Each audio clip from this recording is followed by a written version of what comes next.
Hola, ¿cómo les va? Este es el video explicativo del trabajo práctico número 2 de Historia, la modernidad. Chicos, vamos a empezar con las preguntas, así después podemos seguir explicando. La primera pregunta está relacionada con cuándo comienza la Edad Moderna. Antes de eso, yo quisiera ir a la primera parte del trabajo y hablar un poquitito de este tema que es la modernidad, la edad moderna, porque es el tema que nos va a ocupar prácticamente todo el año, porque todos los eventos que nosotros vamos a estudiar a lo largo del año están dentro de la llamada edad moderna o mundo moderno. Quiero que miren un poquito este cuadro que está acá en la primera parte del trabajo, que dice que el mundo moderno, o la modernidad, o la edad moderna, como ustedes le quieran llamar, está caracterizado porque hay un momento de transición entre el feudalismo y el capitalismo. Feudalismo es el sistema económico, social de la Edad Media, o sea, un sistema en el cual vivía la sociedad a través de los feudos, que eran espacios territoriales, físicos, en donde un señor feudal tenía el dominio de ese espacio físico y además de la gente que vivía ahí, que eran los siervos y eran vasallos de ese señor feudal. Más allá de eso, se va a pasar de ese sistema al sistema capitalista. El sistema capitalista es un sistema económico, que ya lo vamos a ver un poquito más adelante. Pero bueno, hablando del mundo moderno, estamos hablando que este momento de cambio, de grandes cambios, se lo llamó mundo moderno, edad moderna o la modernidad. Hay un montón de factores en la vida de los seres humanos que empiezan a cambiar. ¿Cuáles son estos factores, estos cambios importantes? Son de tipo político, que se va a pasar de las unidades de gobierno, que eran los feudos con los señores feudales y los vasallos, se va a pasar a donde estos señores feudales tenían títulos nobiliarios, eran duques, condes, marqueses, y de ahí que los espacios físicos se llamaban ducados, principados o reinados. Entonces, a partir de este momento, esos señores feudales van a empezar de a poquito a perder poder y lo va a ganar, el poder lo van a ganar a los reyes. Y eso va a generar que estos reyes van a ser quienes gobiernen después los estados nacionales. ¿Qué cambios económicos va a traer? Que se va a pasar de una economía cerrada, que era de autoabastecimiento para autoabastecer el feudo, en donde en el mismo feudo se hacía el pan, se hacían los artefactos para comer, se hacía la parte de herrería, todo en un mismo feudo. Se va a pasar a un sistema en donde el comercio va a empezar a ganar un lugar preponderante, donde el comercio que antes, durante la Edad Media, era un comercio acotado a ese feudo y con poca relación entre un feudo con el otro, se va a pasar a expandir a través de las relaciones comerciales. Y ahora vamos a ver cómo se va a expandir. ¿Y quiénes los van a expandir? Obviamente los que se dedican al comercio, que son los comerciantes, que se van a llamar burgueses. ¿Por qué? Porque van a vivir en las ciudades, y las ciudades en ese momento se llamaban burgos. Entonces, si vamos al cambio social, van a ser estos burgueses los que van a generar la mayoría de los cambios en este momento de la historia. Entonces, queremos decir que pasamos de una sociedad en donde había señores feudales, vasallos y siervos, a una sociedad que ahí va a haber más movilidad social y va a estar encabezada por estos grandes comerciantes llamados burgueses. Con respecto a los cambios filosóficos, vamos a estar hablando de cambio de mentalidad, de cambio de pensamiento, de estos cambios en donde el ser humano en la Edad Media era muy místico, muy religioso y siempre estaba pensando en que la culpa o lo bueno y lo malo, todo se explicaba a través de la religión en general en Europa, de la religión católica. Con respecto a los cambios científicos, tiene que ver con cómo estas mentes que empezaron a pensar distintos, comenzaron a averiguar y pensar el universo, por ejemplo, desde otro lugar. Ya lo vamos a ver también en el trabajo eso. Y con respecto a los cambios religiosos, también se va a empezar a cuestionar este tema de la iglesia, de los poderes de la iglesia, y ya vamos a ver en otro trabajo el tema de la corrupción de la iglesia, y que la iglesia no es la única que puede llegar a tener el poder. Con respecto a los cambios artísticos, tenemos que pensar en que esta nueva manera de ver el mundo y de entender el mundo está relacionada también, o sea, obviamente pasa al ámbito cultural, y ahí vamos a encontrar que se va a volver a ver a los artistas de la época clásica, de Grecia y de Roma, se va a empezar a dar más valor al ser humano y al cuerpo humano. Entonces, básicamente de esto trata lo que vamos a ver en el mundo moderno. Con respecto a la pregunta 1, que decía ¿cuándo empieza la modernidad? Acá vamos, en la primera página tenemos cómo diferentes maneras de ver, también ven diferentes maneras o diferentes momentos en los que empezó la modernidad. Pero en una parte de las preguntas les dice, si nosotros volvemos al trabajo práctico 1, el trabajo práctico 1 lo tengo acá, cuando hablaba de que en la historia estas divisiones de edad media, edad moderna, se hicieron en un momento de la historia, y algunos autores pensaron que hay eventos históricos de corta duración, de mediana duración y de larga duración. Entonces, este proceso de cambio de la edad moderna, todo completo, tenemos que pensar qué tipo de estructura histórica, qué tipo de suceso histórico sería, de corta, de mediana o de larga duración. Algo de corta duración habíamos hablado en el trabajo pasado, que es algo casi de manera inmediata, algo que sucede con mucha rapidez. En cambio, un concepto de mediana duración, un hecho de mediana duración, tiene alguna transformación en el medio, pero puede ser perceptible ese cambio para sus protagonistas. Por ejemplo, cuando, no sé, pasa en un momento, estamos todos bien y de repente hay un cambio de gobierno. En nuestro caso, se cambia un presidente, un presidente por otro. Es algo que es de mediana duración porque un gobierno tiene algún tiempo de duración, pero nosotros podemos percibir esos cambios. Ahora bien, si hablamos de eventos de larga duración, estamos hablando de cosas que a veces no son perceptibles para aquellos que somos protagonistas. Pensando en eso, todos los grandes cambios, ¿ustedes piensan que la gente se dio cuenta que estaba pasando de la Edad Media a la Edad Moderna? ¿O la Edad Moderna será un espacio y acontecimientos de larga duración? Bueno, a eso va la pregunta 1. Vamos a la pregunta 2. Que la pregunta 2, si no me la acuerdo, y la vamos a leer.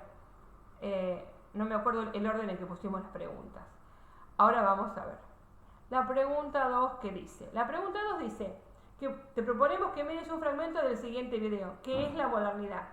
Que lo tienen acá y se los voy a mostrar yo acá y se los voy a dejar acá arriba. Van a encontrar más info. En esa info tienen los links a los videos, a todos los videos que vayamos a ver, y también se los voy a dejar acá en el espacio de comentarios para que ustedes puedan ver todos los videos que se están comentando acá. A ver, ¿qué es la modernidad? Es este videito que me gustaría que lo vean desde el inicio hasta más o menos el minuto. A ver, vamos a ver. Hasta el minuto 3:40, yo les puse 4, pero bueno, hasta acá está bien. Este videito, miren. Moderno y la modernidad, pero ¿qué me dirían si les contara que en realidad la modernidad es una cosa muy, pero muy distinta? La modernidad es un periodo de la historia, un fenómeno cultural de transformaciones en que la noción de lo humano, su realidad política... Hasta acá más o menos, miren, yo les voy a mostrar. Vamos a ver, seguimos un poquito más. Hasta acá, más o menos, miren. cuestionarse más sobre el otro y su papel en este mundo. Por ahí, hasta ahí estamos bien. Lo ven y a partir de que lo miran, ustedes van a poder contestar lo siguiente. Primero, ¿qué significa para vos la palabra moderno? Las palabras van cambiando con el tiempo. Dice, uy, este chico, qué corte moderno que tiene en el pelo, porque lo tiene parado, con pintitos, qué sé yo. Entonces, y escribís un ejemplo de lo que para vos sea moderno. Y ustedes van a fijarse que al principio del video también él habla de ejemplos de lo que para uno es moderno. Después dice que armes 2 listas, una con cómo pensaban los hombres durante la Edad Media y otra cómo pensaban los hombres en la Edad Moderna. También está dentro de los 3 primeros minutos del videíto. Por favor, mírenlo con cuidado. Y después dice, enumera los principales cambios que caracterizaron a la Edad Media. Cuando digo enumerar, es enumerar. Pongo un circulito y así, otro circulito y así. O puedo poner 1, 2, 3, 4, A, B, C o D. Que sería acá, fíjense, cuando yo hago este tipo de cositas acá, que les pongo puntitos, ¿ven? Ese tipo de cosas. Y en la carpeta ustedes pueden exactamente enumerar. Significa que no los tienen que explicar. Vamos a ir a la página, que creo que es en la primera página, en la página 2, si no me equivoco. A ver, miremos. Creo que en la página 2, si no, sí, ya vamos a ver. Acá, en la página 2, sí, es esta. Habla sobre estos cambios. Ustedes van a buscar acá qué cambió y lo van a poner resaltándolo, ya les dije, con un circulito, con un numerito, con una letra A, B, C o D. Entonces, acá van a leer qué es lo que cambió. Por ejemplo, surgieron las ciudades.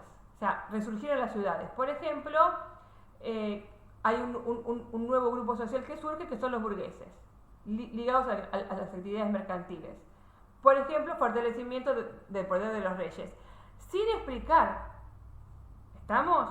Bueno, a ver, seguimos con las preguntas.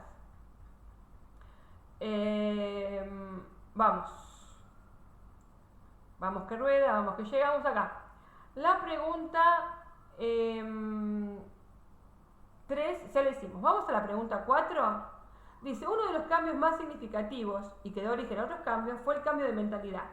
Después de leer el texto de la página 4, ¿puedes decir cómo las enfermedades y pestes se relacionaron con estos cambios?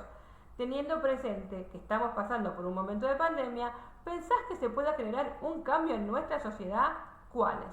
Vamos a la página 4, que habla sobre la peste negra, que pasó en 1348. Acá, miren, acá habla sobre la peste negra y cómo todas estas cuestiones de malestar, de que hubo sequías, de que la gente se moría, generó diferentes maneras de pensar, cómo el miedo, cómo la gente fue cambiando, cómo fue, por ejemplo, temiendo al de afuera, y dice que después de tantas muertes hubo casi un 50% de gente en Europa que falleció. Y los que sobrevivieron lograron valorar mucho más la vida y pensar en lo que uno vive ahora, en el momento. Porque no sabes si mañana o pasado te vas a morir. Entonces, valorar el mundo en donde uno vive. Porque en la Edad Media se pensaba que no importa si uno sufría, total, había un más allá. Ahora esto comienza a pensarse desde otro lugar. Fíjense también que acá en la página 3 nos habla sobre cómo estas enfermedades, que habla de la misma peste, lo que pasa es que acá te lo habla de manera general y yo después agregamos un textito en donde se hablaba de las pestes en general y cómo nos cambian la mentalidad. Pero cómo después de estas malas cosechas y de las enfermedades, después de esta crisis, surgieron nuevas relaciones sociales, económicas y nuevas manifestaciones de poder político. Y cómo los seres humanos comenzamos a cambiar la manera de pensar. Seguimos con la otra pregunta. Estábamos con la 4, yo creo que ahora vamos a la 5. Tienen que leer esa parte, las que le marqué, y pensarla. Vamos a la 5. ¿Cómo cambiaron las relaciones comerciales en esa época? Definamos burguesía. Burguesía se los definí yo hace un ratito, pero en el texto está. Y después dice, indica el papel que tuvo la burguesía, estamos hablando, en todos estos cambios. Investiga quién fue Marco Polo y cómo se relaciona con el auge del comercio. Vamos a ver cómo cambiaron las relaciones comerciales de la época. Una de las grandes cosas que cambiaron es que se pudo expandir el comercio. Y ahora vamos a ver cómo. Y otras de las cosas que cambiaron también, que esto lo vamos a ver en la página 3, y se los quiero mostrar y quiero hacer hincapié en esto. Miren, acá. Que habla de que después de esta crisis que pasó, de la crisis de la peste, de las hambrunas, de que no había para comer, esta crisis generó nuevas relaciones sociales, económicas y manifestaciones de poder político. Y también dice que aumentó el poder de la burguesía y con ello se potenció el desarrollo de una economía mercantil que hizo que el sistema feudal viejo cayera. Y así comenzó la sociedad capitalista. Entonces, pero si hablamos qué es el capital, es esto de acumular riquezas a través del comercio. Y que estas riquezas se convirtieron en capital y por lo tanto los capitalistas generaban más ganancias. Estas ganancias, lo que hicieron estos nuevos capitalistas fue intentar cambiar el trabajo humano por el salario. Eso era impensado en una economía de tipo feudalista, de tipo feudal. ¿Ves que dice la diferencia de los señores feudales que permitían a los campesinos la explotación de las tierras a cambio de un tributo? Los capitalistas comenzaron a cambiar el trabajo humano por el salario. Eso es súper importante, porque así es cuando nace el capitalismo mercantil. Y acá seguimos un poquito más con el tema del auge del comercio. Todo esto que estoy hablando del cambio también cambió cuando hablamos de cambio de mentalidad, hablamos de un cambio de mentalidad completo, inclusive del cambio de mentalidad a nivel económico, porque estamos hablando de, en lugar de tener gente semi-esclava para trabajar la tierra y yo mantenerlos, estamos hablando de que se le empieza a dar otro valor al trabajo y se le va a pagar en monedas y no en tributo.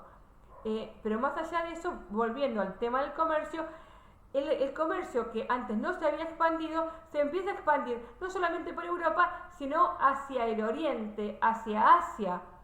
Y un papel clave en esta expansión de lo que se va a llamar, como dice acá, capitalismo mercantil, son las cruzadas. Porque las cruzadas, ahora les voy a mostrar un pequeño videito de las cruzadas, fueron expediciones militares de los príncipes europeos católicos cristianos que querían que los turcos, que los árabes no se expandieran y no invadieran Europa con una religión distinta, que es la religión del Islam. Ahora yo se los voy a explicar. Esas cruzadas que militarmente fracasaron van a generar otro tipo de situación, porque las cruzadas, que fueron expediciones militares, iban acompañadas por comerciantes que aprovechando que estaban protegidos por los ejércitos, lo que hacían era comercializar y llegar así a mundos lejanos. Llegaron a India, llegaron a China. Uno de los que llegó a China se llamó Marco Polo. Pero vamos a seguir con las preguntas, que quiero ver si acá nos toca eso. La expansión del comercio. Sí, acá nos toca hablar de las cruzadas y de Marco Polo. Les quiero mostrar unas cositas que tengo al respecto. ¿Quién fue Marco Polo? Miren, acá tengo un pequeño videito que ya que lo van a poder, si van a la info lo ven desde acá, y si no, ya les dije, les repito, van a la descripción y lo miran. Soñó con viajar a las lejanas tierras de Oriente. A su padre le encargaron comerciar con Kublai Khan, cruzando aquel remoto continente. Aunque era peligrosa la expedición, expedición en la ruta de la seda hasta que al final fueron apresados y llevados al Gran Khan. Con valor y osadía todo se puede alcanzar y vivir aventuras sin igual. Marco Polo cruzó el mundo para comerciar y sus viajes le hicieron popular. Miren, tengo acá otro videíto de Marco Polo, más aburrido, pero bueno, acá les voy a decir cuándo nació. Con el Kublai Khan en el segundo viaje 124 de nuestra era. Este Acá, es 324 de nuestra era. Pero un Este fue un poquitito más. mercader fallecido en el 1324 de nuestra era. Este que fue un suba un mercader y volumen y lo vuelvo a explorador poner. veneciano 24 y fallecido en 154 y A fallecido ver. Marco Polo. Pero poco se sabe sobre su labor como consejero en China. Marco Polo, nacido en el 1254 y fallecido en el 1324 de nuestra era. Este fue un mercader y explorador veneciano que viajó por la famosa Ruta de la Seda hacia China. Este Se cree videíto que también está introdujo acá la en la info, pólvora en Europa. Bueno, Y del vamos a año sacarlo 1000 porque de acá pueden sacar información. Si quisieran también van a Wikipedia y lo buscan y lo tienen. Yo les estoy mostrando una manera de saber quién fue Marco Polo. Volvamos a las cruzadas y a la importancia de las cruzadas para la expansión del comercio. Miren, esperen que lo vamos a agarrar por acá, un poquito más. Acá. Con el fin de recuperar la ciudad de Jerusalén, que había caído en manos de los turcos selyúcidas. Aunque el fervor religioso fue una razón importante para el emprendimiento de las cruzadas, otras causas de gran relevancia fueron el aumento de la población en Europa y el debilitamiento del poder de los señores feudales frente a las emergentes monarquías nacionales. Eso los llevó a buscar nuevos territorios en Oriente. La primera cruzada fue convocada por el Papa Urbano II en el año 1095 durante un concilio de cruzados. En 1099, los ejércitos cristianos lograron tomar Jerusalén después de una lucha sangrienta.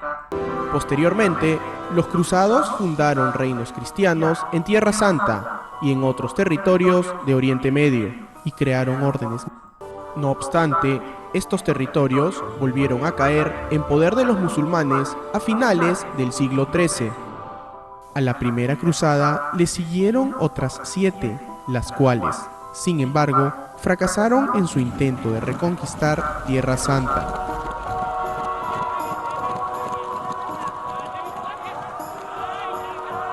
Aunque al final las cruzadas no lograron conseguir su principal cometido, sirvieron para estrechar lazos económicos y comerciales entre Oriente y Occidente. Por otro lado, las cruzadas llevaron a la ruina a muchos señores feudales. Bueno, estas cruzadas generaron una posibilidad de que los comerciantes puedan ir a espacios donde no hubieran ido si no hubieran estado protegidos, por ejemplo, por estos ejércitos. Seguimos un poquito más. Vamos a ver A ver, sigo, A ver. Estábamos por... Acá, quién fue Marco Polo, cómo se relaciona con el auge del comercio, las cruzadas y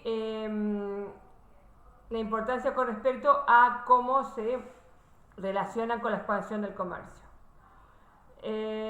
Vamos a seguir viendo esta parte de cómo esto de que después los turcos tomaron ese espacio que vieron en el videíto, qué pasa con el comercio a partir de ahí y cómo esto va a generar una situación que obliga a los europeos a pensar otras rutas comerciales, no la que usó Marco Polo, sino rutas comerciales que están relacionadas con una salida al océano Atlántico. Esto lo vamos a ver cuando veamos la expansión ultramarina de los europeos. Seguimos con la pregunta 7. Dice, arma una pirámide que contenga las divisiones sociales en la Edad Moderna. Escribe una mínima característica de cada una incluyendo el mundo rural y el mundo urbano. Acá puse un ejemplo de una pirámide, pero les quiero mostrar el ejemplo de la sociedad acá. Miren, este es un ejemplo de cómo se puede dividir la sociedad moderna. Y fíjense que acá tienen en la misma base mendigos, mendigos en la parte de abajo, campesinos y algunos artesanos. Entonces, fíjense que tienen gente del mundo rural y gente del mundo urbano. Y fíjense también que en el caso de la burguesía van a tener, obviamente es un dibujito esto, pero quiero decir, van a tener burgueses, o sea, comerciantes de mediana escala acá y comerciantes muy ricos. Esos comerciantes ricos son los que van a usar el dinero para otras cosas. En algún momento los comerciantes van a comprar títulos de nobleza y van a intentar ser parte de la nobleza. Con ese dinero excedente lo que van a hacer es bancar económicamente a grandes artistas y hacerles pintar catedrales, pintar retratos de sus familiares, y con eso van a aportar el crecimiento de la cultura. Por eso la burguesía es tan importante, y por eso vamos a encontrar que no hay una sola burguesía. Vamos a encontrar burguesía por la parte baja, esta baja de la pirámide, y también vamos a encontrar burguesía en la parte alta de la pirámide. Es un eje central. Con respecto a la pirámide, les decía que en la pirámide ustedes tienen que incluir el mundo rural y el mundo urbano. ¿Ven? Acá tienen en el mundo urbano burgueses, trabajadores y mendigos, que van a ver dónde poner los mendigos y dónde poner los burgueses. Y también acá tienen señores, o sea, los señores son los nobles y los campesinos. Y acá, con una mínima descripción de cada uno, va a estar bien. Pero les pido que no necesito, mírenme bien, no necesito de ninguna manera que ustedes hagan este dibujito. Este dibujito es para que ustedes más o menos tengan claro cómo venía la sociedad. Pero no les pido de ninguna manera que hagan este dibujito, sí que pongan los nombres según lo tienen en el texto que les dimos para trabajar. ¿Estamos? A ver, seguimos con el tema de la sociedad. Vamos un poquito más y vamos a ver la pregunta 8, que va a la parte cultural, a los grandes cambios culturales que trajo aparejado la modernidad. Fíjense que acá también tienen que volver a ver el video que es la modernidad. Este videito, les muestro otra vez. Este videito, este videito en los primeros 4 minutos, acá van a ver, miren, van a ver un montón, no lo voy a pasar porque son 4 minutos, pero acá van a ver un montón de cositas que les va a servir para contestar esto. Y sobre todo, cuando hablamos de humanismo y renacimiento, el poder que le va a dar la modernidad al ser humano, al pensamiento humano y sobre todo al pensamiento racional, al pensamiento de la cabeza. Y en cuanto a qué postulaba en la Edad Media la postura teocentrista, que teo significa que es Dios y centrismo es que todo el centro está en pensar que todo lo resuelve por y para Dios. En cambio el antropocentrismo, antropo significa el humano, el ser humano, el centro está en el ser humano, el centro está en el hombre, antropo, el hombre. Entonces las explicaciones las va a buscar el hombre y en las cosas de la naturaleza, no en lo divino. ¿Estamos? Pero eso también está en el texto y también está en el videíto. Después dice, ¿qué culturas renacen con este movimiento? Obviamente estamos hablando de algo que también van a ver en el videíto y que está hablando sobre el renacer de la cultura griega, de la cultura romana, de los grandes pensadores antiguos. Por eso se llama el renacimiento. ¿Renacer de qué? De la cultura grecorromana, básicamente. Dice, ¿qué papel jugaron los burgueses en los avances culturales? lo estuvimos hablando hace nada, hace un minutito, este papel de los burgueses. Estos burgueses que usaban a veces su influencia y su dinero que tenían de las ganancias de hacer grandes negocios comerciales y de hacer exploraciones y de haber ganado dinero en el comercio, lo usaban para muchas cosas. Les dije que recién que los usaban para comprar títulos de nobleza y volverse nobles, y también para bancar económicamente a varios artistas. Yo acá les voy a mostrar una de las tantas definiciones de mecenas. Está que tiene que ver con que en general la mayoría de los mecenas eran burgueses. Tiene que ver con eso. Después dice, ¿por qué es Da Vinci uno de los principales referentes del Renacimiento? Y yo vuelvo a mis famosos videitos. Hay muchas, pero bueno, hay muchos, pero yo... Mi nombre es Leonardo da Vinci. Yo no solo fui un gran artista. La mayoría de la gente me conoce porque fui un excelente pintor. Además de eso, yo era un gran científico e investigador. Muchos de mis diseños siguen asombrando a muchas personas hoy en día. Me encantaba hacer dibujos de inventos que todavía no existían. Yo nací en Italia, en un pueblo llamado Vinci, en 1452. De pequeño, fui un niño muy curioso. Me encantaba dibujar y me gustaba saber cómo funcionaban las cosas. Además, estudié las 4 ciencias más importantes en ese momento: la aritmética, la geometría, la astronomía y la música. Las clases se me hacían súper fáciles y aprendía muy rápido. A mí me fascinaba todo lo que veía a mi alrededor. Lo voy a me cortar, gustaba ver chicos, mucho los ustedes no van a pájaros seguir viendo después el y carro. varias veces... Seguimos.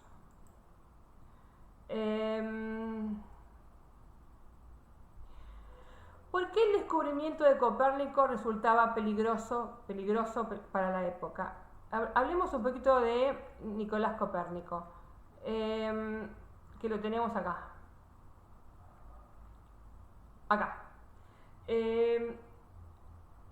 Obviamente fue un gran científico que dice acá, matemático, físico, pero él cuestionó una teoría, que es la que vemos acá, que era la geocéntrica, que decía, que es la teoría de Ptolomeo, que lo van a ver acá arriba, lo ven acá, esperen un cachito, acá, que va a cuestionar a Ptolomeo. Esta teoría geocéntrica es Copérnico el primero que la va a cuestionar, proponiendo esta teoría, la heliocéntrica. Hoy nos parece una tontería, cómo van a pensar que todo giraba alrededor de la Tierra. Bueno, durante mucho tiempo se pensó eso. Ahora bien, no solamente Copérnico cuestionaron todos los científicos de la Edad Moderna muchas cosas de las que ya estaban, digamos, puestas como verdades absolutas. El tema es que al cuestionarlas, los gobernantes de la época y sobre todo la Iglesia era capaz de decir que ellos estaban, que eran herejes porque cuestionaban a la Iglesia, y muchos de los grandes hombres de la época estuvieron presos, y muchos otros fueron juzgados y fueron asesinados, muertos. Entonces, bueno, fue una época muy difícil para cuestionar a la Iglesia. La Iglesia, como les decía yo, comienza a perder un poco el poder cuando se empieza a cuestionar desde otro lugar y se empiezan a dar respuestas desde otro lugar.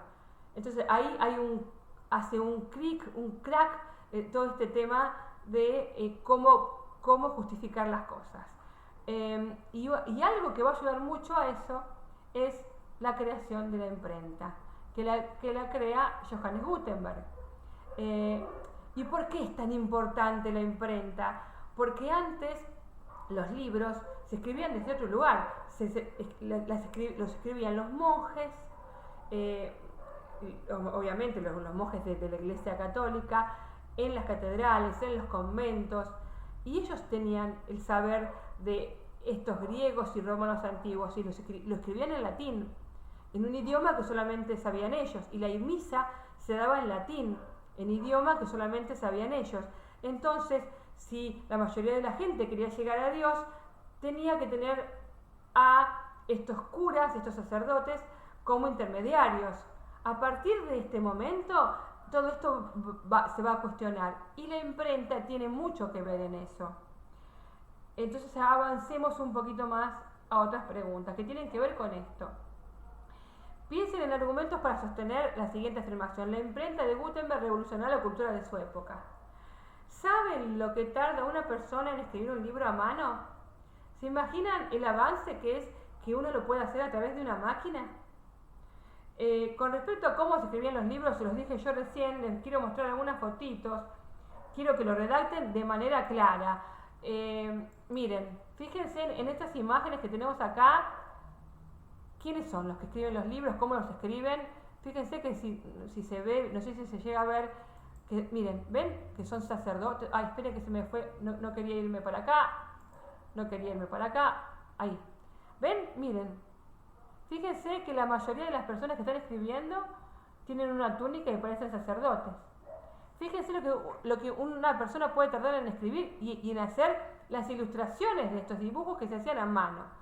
Entonces, volvamos un poquito otra vez. ¿Qué consecuencias tuvo la invención de la imprenta? Enumera al menos 3 sucesos históricos posteriores a su invención. Fíjense que ahí dice cuándo se inventó, que no hubieran sido posibles sin esta innovación tecnológica. Les quiero contar algo. Las Biblias, que estaban escritas en latín, a partir de que se pudieron imprimir, porque el primer libro que se escribió fue la Biblia, y eso le permitió a las personas que no solamente, o sea, la mayoría de las personas, el 90% de las personas no sabían leer y escribir. Todo lo que uno lo que sabía, lo sabía por transmisión oral. Pero aquellos que podían escribir, escribían en su propio idioma, en su momento alemán, francés, castellano, antiguo, pero son los idiomas que tenía cada uno en su espacio físico. Entonces, a partir de que con la imprenta se pudo imprimir la primera Biblia y hacerla en idioma de cada una de las personas, la gente pudo empezar a leer y entender, y pudo empezar a pensar y a liberar su mente. Dicho esto, recuerden un par de cosas que tienen que mirar los videitos. Este es el que es la modernidad. Después tienen acá quién fue Marco Polo. Acá tienen una canción preciosa de quién fue Marco Polo, que era esta, ¿se acuerdan? ¿Se acuerdan? Marco Polo. El padre de Marco cuando vio al temible Can. El videito de las cruzadas. El videito de quién fue Leonardo. Todo esto se los voy a dejar acá en información y acá en lo que es la descripción del video. Así que cualquier pregunta, ya saben, me hacen una pregunta por privado y espero que les haya servido el videito. Nos vemos en un Meet o en el próximo video. Hasta luego.